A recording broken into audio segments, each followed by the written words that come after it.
Idea ఉంటుంది sir. ఎందుకంటే రోజు అటెండెన్స్ వేయడానికి రోజు 2 times యూస్ చేస్తూ ఉంటారు. అందులో మీ పర్సనల్ లాగిన్ కాకుండా యూరైజ్ లాగిన్ యూస్ చేయాలి సార్. యూరైజ్ లాగిన్కి యూజర్ నేమ్ పాస్వర్డ్ ఉంటుంది.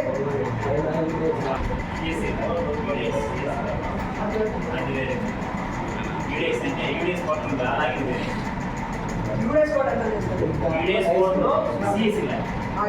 యూడేస్ కోడ్తో సిఎస్సి లాగిన్. లీప్ యాప్లో యూడేస్ కోడ్ ఎంటర్ చేస్తారు. దానికి సంబంధించిన పాస్వర్డ్ ఉంటుంది. అందులో ఓపెన్ చేయగానే గవర్నెన్స్ అనేది సెలెక్ట్ చేసుకోవాలి సార్.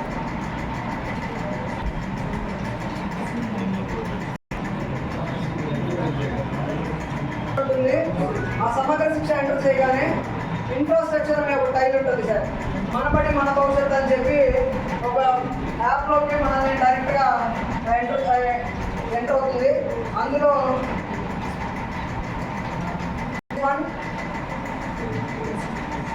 phase 2,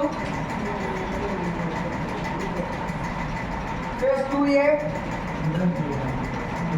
MPS ఇట్లా 4 రకాలుగా డిస్ప్లే అవుతాయి సార్. కొంతమందికి phase 1, phase 2 రావచ్చు, కొంతమందికి phase 1, phase 2A అని డిస్ప్లే అవ్వచ్చు, కొంతమందికి అన్ని ఫేజ్లు కూడా ఉండొచ్చు సార్. ఇందులో మనం phase 2కి సంబంధించిన బిల్స్ అప్లోడింగ్ గురించి మాట్లాడుతున్నాం కాబట్టి అందరూ కూడా phase 2 అనేది సెలెక్ట్ చేసుకోవాలి. Bills or vouchers.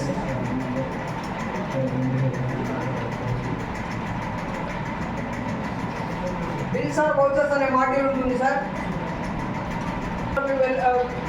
వెళ్ళినామనంటే అందులో ఫస్ట్ బిల్ అప్లోడ్ చేయడానికి ప్రతి బిల్లు కూడా పెయిడ్ అండ్ క్యాన్సల్ అని రాసి ఉండాలి సార్. వౌచర్స్ అయినా కానీ లేకపోతే మార్కెట్ నుండి పర్చేస్ చేసినటువంటి బిల్స్ అయినా కానీ ఏదైనా కూడా పెయిడ్ అండ్ క్యాన్సల్ రాయాలి. అదేవిధంగా అటెస్ట్ చేసి ఉండాలి. ఆ బిల్స్ మాత్రమే అప్లోడ్ చేయాలి.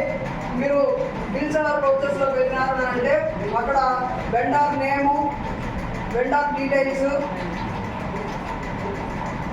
ఇప్పుడు షాప్ నుండి తీసుకొచ్చిన బిల్ నెంబర్ ఎంటర్ చేస్తే సరిపోతుంది.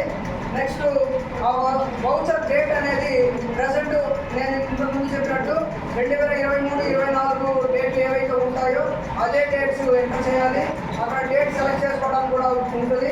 ఆ డేట్ సెలెక్ట్ చేసుకున్న తర్వాత మనము బిల్ అమౌంట్ 100 రూపాయలు అంటే 100 రూపాయలు, 1000 రూపాయలు, 1000 రూపాయలు అట్లా బిల్ అమౌంట్ ఎంటర్ చేసి ప్రతి 5000 రూపాయల కన్నా ఎక్కువ ప్రతి పేమెంట్ కూడా చెక్ రూపంలో ఉండే పేమెంట్సే ఉండాలి సార్.